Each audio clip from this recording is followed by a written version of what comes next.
안녕하세요. 크립토 노마드입니다. 미국 연준의 9월 FOMC 회의가 시작되면서 시장은 FOMC에 대한 경계감에 숨을 죽이고 있는 모습입니다. 뉴욕 증시가 1% 안팎의 하락세를 확인한 가운데 비트코인 역시 다시 19,000달러를 반납하면서 금리 리스크에 대한 눈치 보기 양상을 확인해주고 있습니다. 만에 하나 연준이 예상을 뛰어넘는 폭으로 금리 인상을 단행할 경우에는 18,000달러 붕괴 가능성도 염두에 둬야 하는데, 이럴 경우에는 14,000달러 부근까지 폭락도 가능하다, 이런 전망이 나왔습니다. 이게 다소 보수적인 전망을 제시해왔던 KT 스톡튼의 분석인데 어떤 내용인지 짚어보도록 하겠습니다. 단기적으로는 시장의 흐름 자체가 굉장히 어수선한 모습을 보이고 있는데, 산업 전체 판때기에서 바라봤을 때는 꽤 의미가 큰 소식들도 몇 가지 전해졌습니다. 나스닥이 무려 기관들을 대상으로 한 암호화폐 커스터디 서비스를 출시하기 위해서 준비 작업을 하고 있다라는데, 지금 단계는 승인 직전 상황이라고 합니다. 자본시장에서 상징 가운데 하나라고 할 수 있는 나스닥이 이제 하다하다 암호화폐 커스터디 서비스까지 준비한다라는 소식, 여러가지 생각거리들 안기는 부분입니다. 그런가 하면 미국 콜로라도 주에서는 페이팔과 협업해서 암호화폐로 세금을 납부하는 것을 허용하기로 했습니다. 시장이 다소 힘겨운 모습 보이고 있는 와중에 눈에 띄는 급등세를 보인 종목 두 가지가 특히나 있었는데, 바로 리플과 알고랜드입니다. 특히나 리플의 경우에는 드디어 마의 0.4달러를 넘어서면서 길고도 길었던 그렇게 기나 긴 0.3달러대 박스권을 일단은 뚫어낸 모습입니다. 코인텔레그래프가 기술적인 흐름에 대해서 분석을 했는데 하나씩 살펴보도록 하겠습니다. 리플 소송과 관련해서는 SEC의 시간 끌기 전략이 포착됐다라는 부분 이미 살펴봤었는데, 이에 대해서 리플 측의 반박이 곧장 튀어나왔습니다. 어조 자체가 굉장히 단호한데, 이건 SEC가 법원의 결정을 지연시키려는 명백한 시도다. 법원은 SEC의 요구를 거절해야 한다. 이렇게 한방 날렸습니다. 막상 약식 재판이 시작되고 나서 이런 기싸움을 벌이니까 더 재미있게 느껴지는 것 같습니다. 다소 긴장감이 넘치는 시간이 흘러가고 있는 것 같습니다. 연준 회의 결과 발표 직후에 안도 랠리를 하든 폭락을 하든 변동성이 아래로든 위로든 발생할 수 있는 그런 예민한 시기라는 점 참고하시면서 시장 대응하시면 좋을 것 같습니다. 본격적인 시작에 앞서서 좋아요와 구독 또 알림 설정 꼭 부탁드리겠습니다. 영상 제작에 아주 큰 도움 된다는 말씀 함께 드립니다. 그럼 시작하겠습니다. 먼저 비트코인 상황입니다. 비트코인은 연준 FOMC 회의 시작과 맞물려서 19,000달러를 다시 반납하는 모습 확인했습니다. 금리 리스크에 대한 경계감이 시장에 강하게 자리하고 있다는 점을 느낄 수가 있는데, 뉴욕 증시 3대 지수도 1% 안팎의 하락세를 확인하면서 금리 리스크를 반영했습니다. 공포 탐욕 지수는 하루 전과 동일한 23을 기록하면서 여전히 극단적인 공포 단계가 이어지고 있습니다. 비트코인 도미넌스 역시 하락세를 확인하며 41%를 반납한 상황입니다. 시장의 분위기가 지금 어떤지 잘 보여주는 것 같습니다. 과연 비트코인은 어떤 방향성을 가지게 될 것인가? 이와 관련해서 코인데스크는 페어리드 스트래티지스의 설립자 KT 스톡튼의 분석을 인용하면서 18,300달러 지지선 방어가 중요 관전 포인트가 될 것이라고 진단했습니다. KT 스톡튼은 18,300달러 지지선이 무너지면 약세장 상황이 더 악화될 가능성이 있다. 2차적인 지지선은 13,900달러 부근이 될 것이라고 설명을 했습니다. 그러면서 비트코인은 8월 CPI 데이터에 부정적인 반응을 보이면서 일간 차트 클라우드 모델 1차 저항선인 22,000달러 테스트에서 성공적 결과를 얻지 못했다. 일간 차트 MACD 지수가 0 아래로 떨어졌고 약세 크로스오버가 확인됐기 때문에 지지선인 18,300달러가 시험받을 위험성이 커졌다라고 설명했습니다. 결국 지금 단계에서는 연준의 금리 리스크가 시장을 안 좋은 방향으로 때릴 경우에 핵심 지지선에 대한 붕괴까지도 염두에 둘 필요가 있다. 이렇게 정리할 수 있는 상황입니다. 특히 개인적으로는 KT 스톡튼이 무척 보수적인 전망을 제시할 때가 많았고, 그래서 이 양반이 뭔가 극단적인 분석을 내놓았을 때 이게 또 적중하는 경우가 적지 않아서 신뢰도가 높다라고 바라보고 있는데, 이번에 미국 연준이 어떤 결정을 내리느냐에 따라서 시장의 방향성 역시 확실하게 갈래타기가 이루어질 것으로 생각됩니다. 익명의 분석가 스탁머니 리잘드의 경우에는 연준이 0.75%포인트를 인상했을 때는 6% 수준의 안도 랠리를 할 것이고 1%포인트 울트라 스텝을 단행할 경우에는 마이너스 16%대의 폭락을 하게 될 것이다. 이렇게 예측치를 제시했습니다. 이럴 경우에 딱 18,000달러가 깨지는 것이어서 앞서 KT 스톡튼이 제시한 최악의 상황이 벌어질 가능성이 발생한다. 이런 유사한 분석이다. 이렇게 볼 수 있을 것 같습니다. 상황이 이렇게 어수선하다 보니까 분석가 라크 데이비스가 나름 멘탈 잡기용 멘트도 제시했습니다.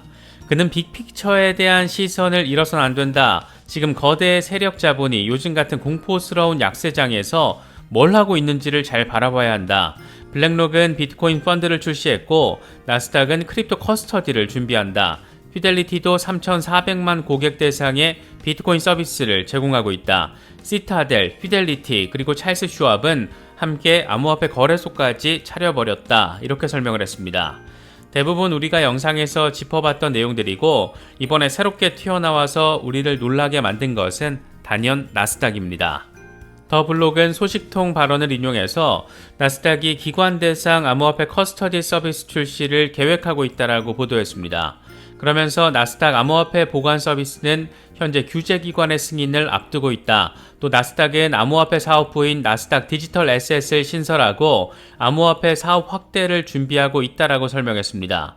이를 위해서 나스닥은 제미니 거래소의 전 글로벌 책임자 아이라 아우어바흐를 영입했는데 그는 시장에서 나스닥만큼 신뢰할 수 있는 브랜드는 없다 이렇게 말하면서 지금 나스닥이 추진하고 있는 암호화폐 커스터디 서비스에 대해서 강력한 의미를 부여했습니다. 나스닥은 나스닥 디지털 에셋이 기관 투자자들이 신뢰할 수 있는 솔루션을 제공해서 디지털 자산 시장에 대한 광범위한 기관 참여를 촉진시키려는 나스닥의 계획을 뒷받침한다라고 설명했습니다. 아데나 프리드먼 CEO는 나스닥 디지털 자산은 디지털 자산 교환을 위한 시장 기술, 금융 범죄 대응 방안, 암호화폐 관련 인덱스, 이런 최근 몇 년 동안 디지털 자산 생태계를 지원하기 위해서 도입한 성공적인 솔루션들을 기반으로 한다 이렇게 강조했습니다. 우리에게 의미 포인트를 제공해 주는 것은 단연 이 부분인데 나스닥이 갑자기 뜬금없이 암호화폐가 유망하다라니까 우리도 커스터디 서비스 제공하겠다 이렇게 단순하게 튀어나온 게 아니라 이미 지난 몇 년에 걸쳐서 차근차근 관련 사업들, 솔루션들을 진행해 왔다라는 것이 핵심이라고 할 수 있습니다.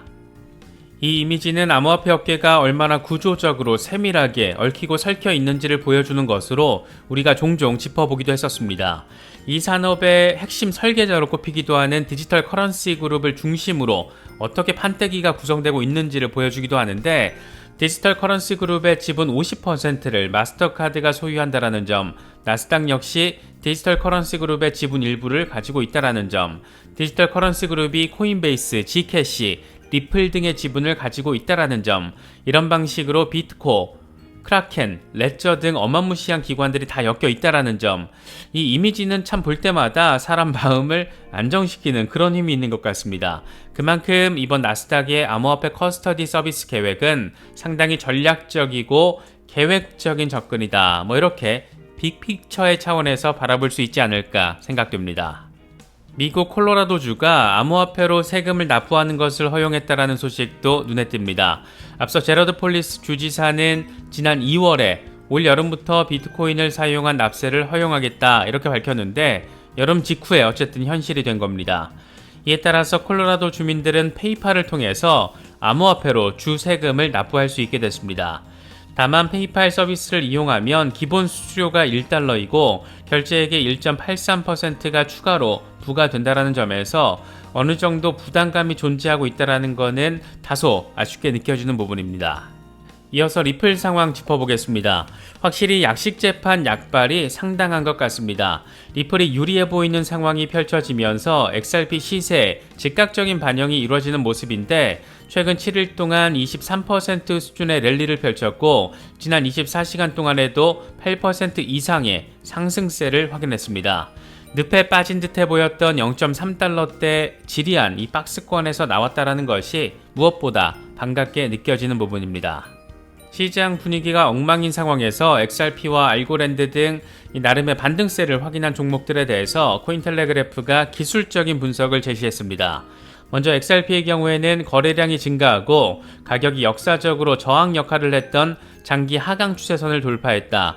시장 구조적 관점에서 가격 바닥이 발견됐다라고 결론 내릴 수 있다. 다만 소송에 대한 과장과 기대가 거래량 급증을 촉발하는 경향이 있다는 것은 주의해야 할 부분인데 SEC가 XRP가 유가증권인지 아닌지에 상관없이 투자자들의 흥분 상태는 약해질 수가 있고 다음 강세장까지 횡보 범위 안에서 거래될 수도 있다라고 설명했습니다. 알고랜드의 경우에도 시장 구조가 흥미롭다라고 평가했습니다. 코인텔레그래프는 알고랜드에 대한 매수량이 유지될 경우에 이동평균선이 저항선에서 지지로 바뀌면서 0.69달러까지 상승할 수가 있고 이를 종가가 0.8달러를 넘어서면 추세 반전을 확인하며 더 높은 고점을 설정할 가능성도 존재한다.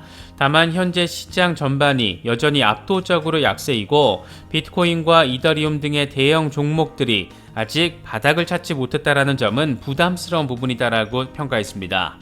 그러면서 마지막 문장으로 역시나 가장 큰 한방을 날릴 수 있는 존재로는 미국 연준을 거론하면서 연준의 금리 인상 결과에 따라서 시장의 방향성이 더 명확하게 결판 날 것이라는 점을 강조했습니다. 리플 소송 역시 약식 재판 시작과 동시에 흥미롭게 진행되고 있습니다. 앞서 디지털 상공회의소가 법원에 제3자 의견을 제출하는 아미커스 브리프를 허용해달라고 법원에 요청한 것과 관련해서 SEC는 만약 법원이 이걸 허용할 경우에 시간이 더 필요하다 이렇게 시간 끌기 전략에 나서는 모습을 보였는데 이에 대해서 리플 측이 즉각적인 반박을 선보였습니다.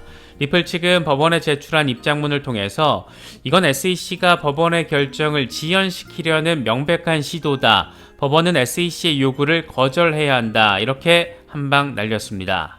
이런 상황도 재미있지만 이런 상황에 대한 존 디튼 변호사의 반응도 상당히 재미진데 그는 이번 리플 측의 반격 입장문을 리트윗하면서 SEC 변호사들은 아이비리그 법학 학위와 이 증권법에 대한 풍부한 경험을 가지고 있는데 나 같은 트위터 변호사를 대응하기 위해서 더 많은 시간이 필요하다라고 주장한다. 이건 참 한심하기도 하고 당혹스럽기도 하다. 이렇게 살짝 돌려까기 멘트를 시전했습니다.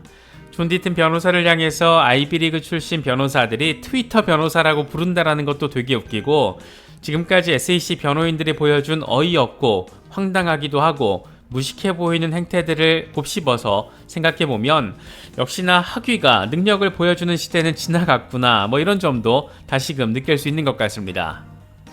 어려운 상황도 있고 이 와중에 반가운 소식도 있고 세상이 참 복잡하게 흘러가고 있는 것 같습니다. 부디 이번만큼은 미국 연준이 얼빠진 결정 내리지 않았으면 참 좋겠는데 어떤 결론 내놓을지 좀 지켜봐야겠습니다. 아주 예민한 시기라는 점 잘 참고하시면서 시장 대응하실 수 있으면 좋겠습니다. 이번에 준비한 영상은 여기까지입니다. 영상이 도움이 되셨다면 좋아요와 구독 또 알림 설정 꼭 부탁드리겠습니다. 영상 제작에 아주 큰 도움 된다는 말씀 함께 드립니다. 언제나 성투하시기를 기원하겠습니다. 시청해주셔서 감사합니다. 지금까지 크립토 노마디였습니다.